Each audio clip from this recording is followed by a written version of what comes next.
A man wakes up one sunny morning. He rubs the sleep from his dewy eyes and remembers today is the day he will finally break his legs. Not only will he break his legs, he'll pay $100,000 to do it. His whole life he's lived as a short man, constantly overlooked at the bar, taller guys getting served before him, and on numerous occasions, after mustering up the courage to finally ask out the girls he liked, they turned him down outright, saying they wouldn't feel feminine next to a guy shorter than them. But today is the day. He double-checks the appointment on his phone and texts his sister to let her know where to meet him before his surgery. She still thinks it's a silly thing to spend $100,000 on, but she supports him regardless. Now, in just months, he'll finally have what he's always wanted. He'll finally be treated the way he deserves. He believes he'll finally have a normal life, like everyone else.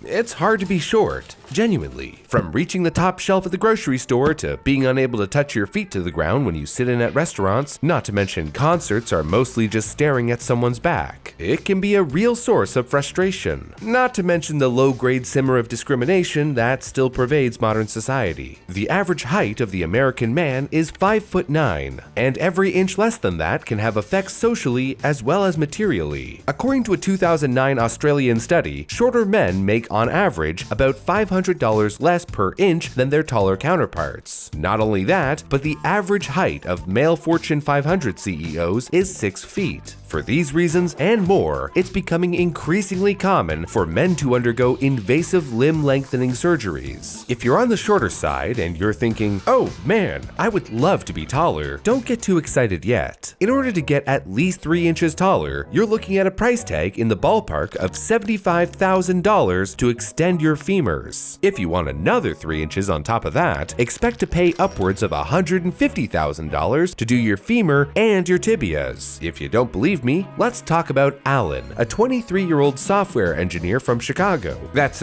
not his real name. He was about 5'6" and never thought he was short until a girl he had a crush on roasted him for it, he said. Being rejected for something he couldn't change rooted an insecurity in him so deep that he was willing to have his femurs lengthened 3 entire inches to climb out. Alan isn't the only one. There's also Brian, an attractive 27-year-old Chinese American, formerly just below 5'7", who wanted to improve his batting average with women and is now 5'10", as well as Chad, a hitherto 5'5" CFO who, after learning his partner was embarrassed to be taller than him, underwent the surgery to grow to 5'8". Limb lengthening surgery is a real and sought-after procedure, but how does it work? Like many other cosmetic surgeries, limb lengthening started off as a procedure to treat more dire complications. The surgery was developed in the 50s by Soviet scientist Gavril Ilizarov to treat bone fractures and malformations like limb discrepancies. It's often performed on children during their growth to do as much as nudge bones in the right direction if they've taken a wrong turn. His Ilizarov frame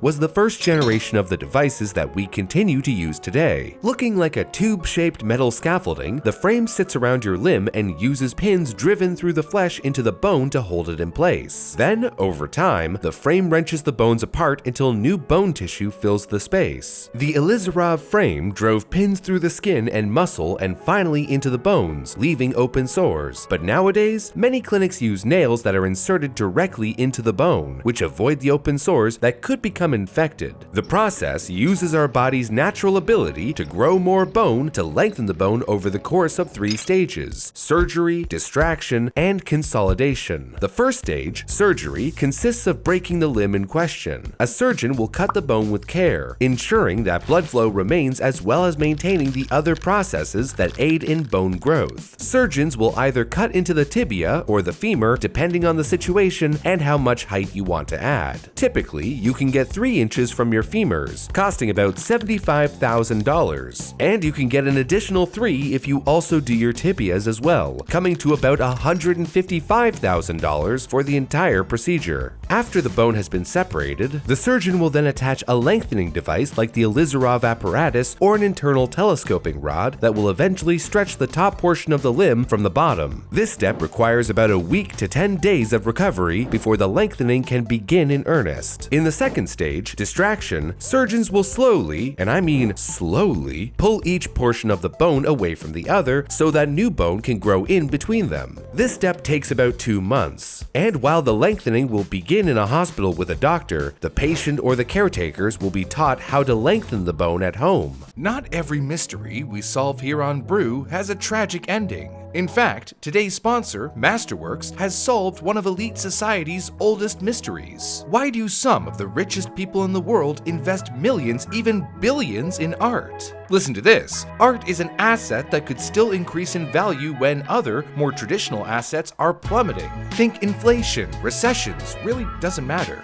Contemporary art prices have outpaced the S&P 500 by a stunning 131% over the past 26 years. The only problem? Who has $5 million lying around?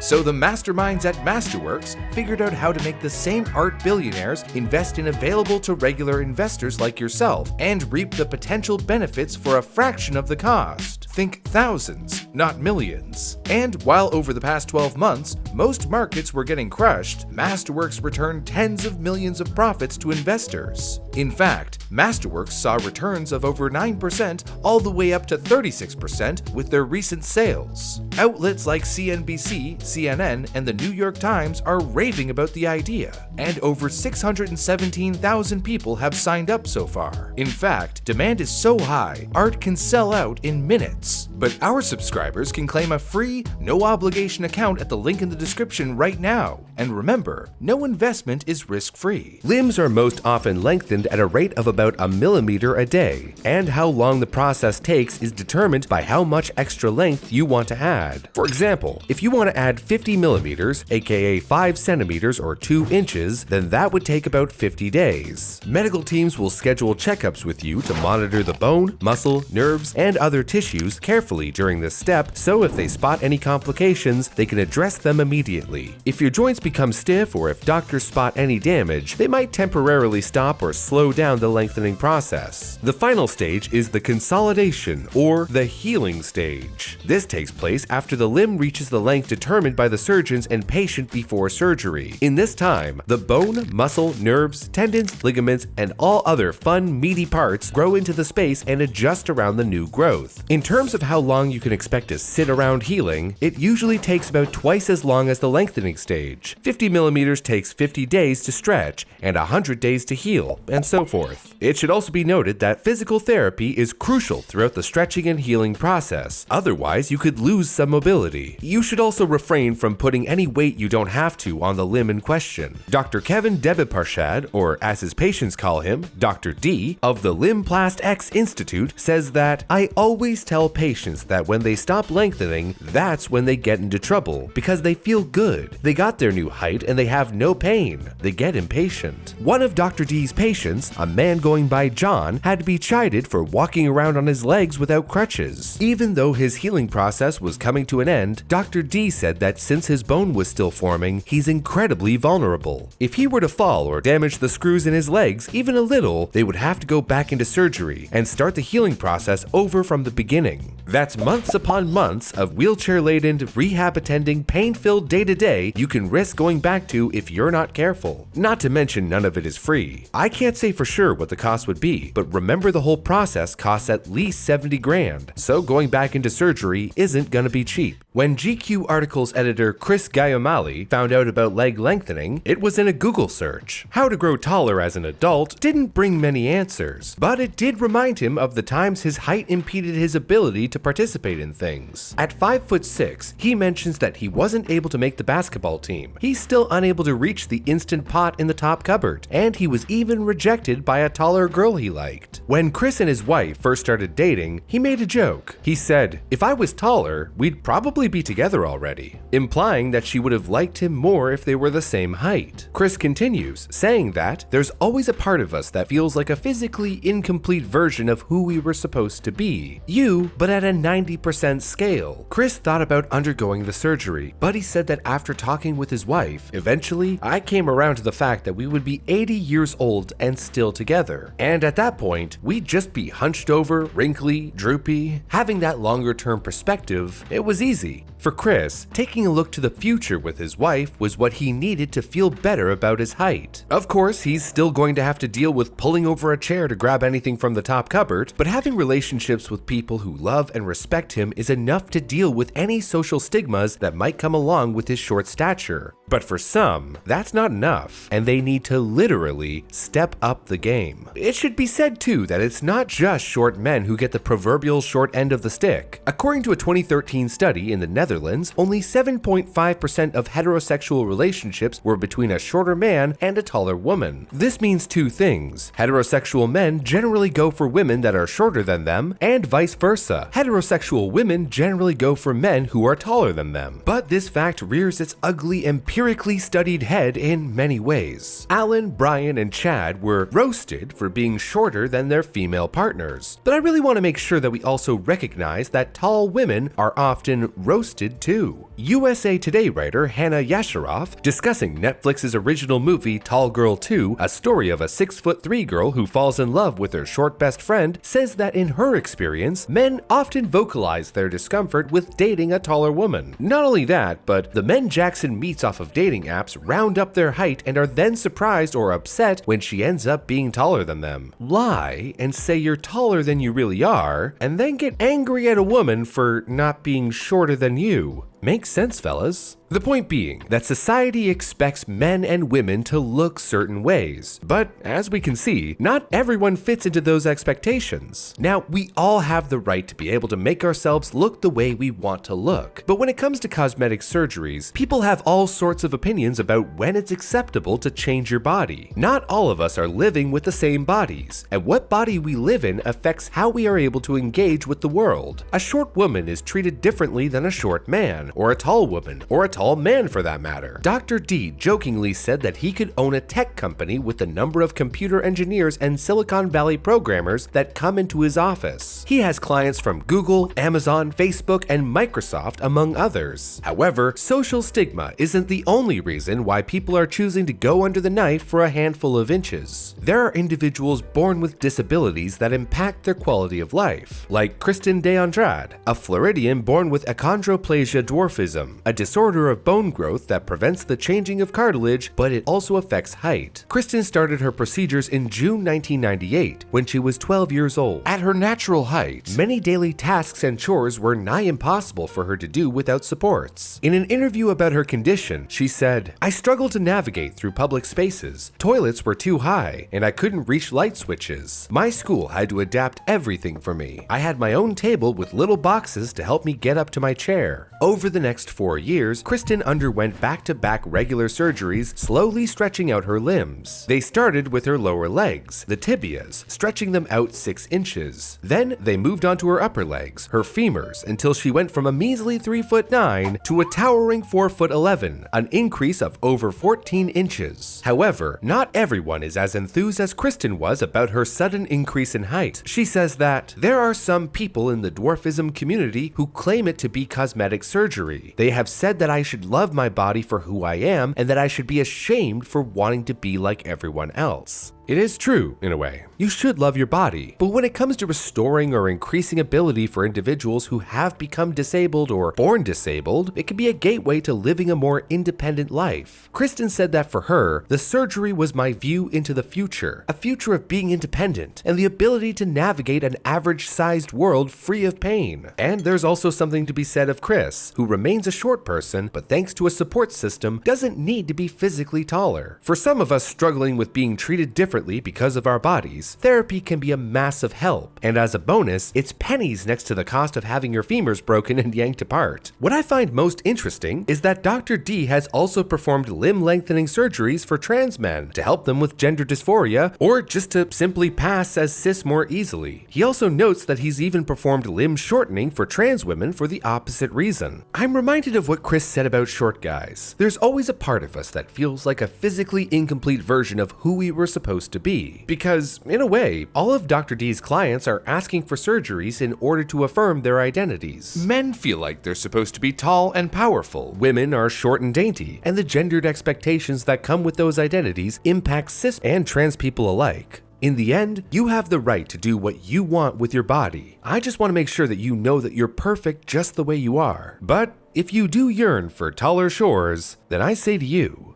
break a leg. Remember, click the link in the description box to claim your free, no obligation Masterworks account.